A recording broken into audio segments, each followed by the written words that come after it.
सदर मोहतरम हकम साहिबान मुशफिक असातिज़ा इकराम और मेरे सामने बैठे हुए दीनी मिले भाई, आज के इस सालाना अंजुमन में मैं जिस उन्वान के तहत गुफ्तगू करना चाहता हूँ वह है इल्म की फजीलत। किसी शायर ने क्या ये खूब कहा था कि इल्म वो दौलत है जो कभी लुटती नहीं, लाखों खर्च करने से कभी घटती नहीं। सामईन इकराम, अभी आपके सामने जो आयत करीमा पढ़ी गई यही वो पहली वही है जो हज़रत मोहम्मद सल्लल्लाहु अलैहि वसल्लम पर उस वक्त नाजिल हुई थी जब आप सल्लल्लाहु अलैहि वसल्लम गारे हिरा में इबादत में मसरूफ थे कि अचानक हज़रत जिब्राईल अलैहिस्सलाम आपके पास आए और कहने लगे, ए मोहम्मद पढ़िए। आपने फरमाया, मैं तो पढ़ा हुआ नहीं। हज़रत जिब्रील अलैहिस्सलाम ने आप सल्लल्लाहु अलैहि वसल्लम को सीने से जोर से दबोचा और कहा, पढ़िए। आपने फिर वही कहा, मैं तो पढ़ा हुआ नहीं। हज़रत जिब्रील अलैहिस्सलाम ने आप सल्लल्लाहु अलैहि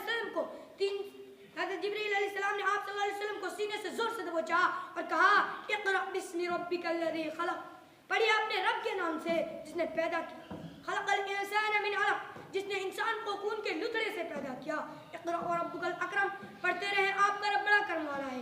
अल्लज़ी अल्लम बिल क़लम, जिसने कलम के जरिए इल्म सिखाया।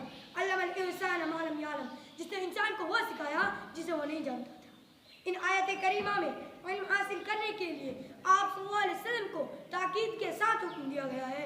साथ ही इल्म हासिल करने के आदाब भी बता दिए गए और कलम की ज़रूरत व अहमियत भी बता दी गई जिसके इस्तेमाल से इंसान इल्म में कामयाबी हासिल करता है।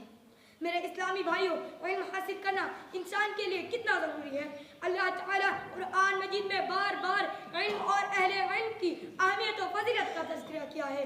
जैसा कि एक मकाम पर अल्लाह रब्बुल आलमीन फरमाता है, कुल हल यस्तवी लज़ीना यअलमून वल्लज़ीना ला यअलमून, ए नबी कह दीजिए क्या इल्म वाले और बेइल्म वाले बराबर हो सकते हैं। इस आयत करीमा से मालूम हुआ कि आलिम और गैर आलिम कभी भी बराबर नहीं हो सकते। कुरान मजीद के अलावा हदीस में भी इल्म की अहमियत और फजीलत का तज़किरा बार बार हुआ है। जैसा कि हज़रत अबू दरदा रज़ियल्लाहु अन्हु कहते हैं कि मैंने रसूलुल्लाह सल्लल्लाहु अलैहि वसल्लम को फरमाते हुए सुना, जो शख्स ऐसे रास्ते पर चले जिसमें वह दीन का इल्म तलाश करे तो अल्लाह ताला उसको जन्नत के रास्ते पर लगा देता है और फरिश्ते तालिब इल्म के लिए उसके इस अमल से खुश होकर अपने पर बिछा देते हैं।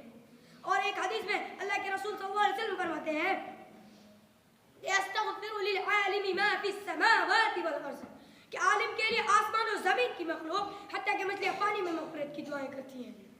और एक हदीस में नबी करीम सल्लल्लाहु अलैहि वसल्लम फरमाते हैं कि फ़ज़्लुल आलिमी अलल आबिदी कफ़ज़्लिल क़मरी लैलतल बदरि अला साइरिल कवाकिब, कि आलिम की फजीलत आबिद पर ऐसे ही है जैसे 14वीं चांद को तमाम सितारों पर फजीलत हासिल है। और उलमाए अंबिया के वारिस है और अंबिया अपने वज़े में दीनार और दिरहम नहीं छोड़ते, वह तो दीन का इल्म ही वज़े में छोड़ कर जाते हैं। बस जिसने वो इल्म हासिल किया उसने शर्फ व कद्र का एक बड़ा हिस्सा हासिल कर लिया। इस हदीस में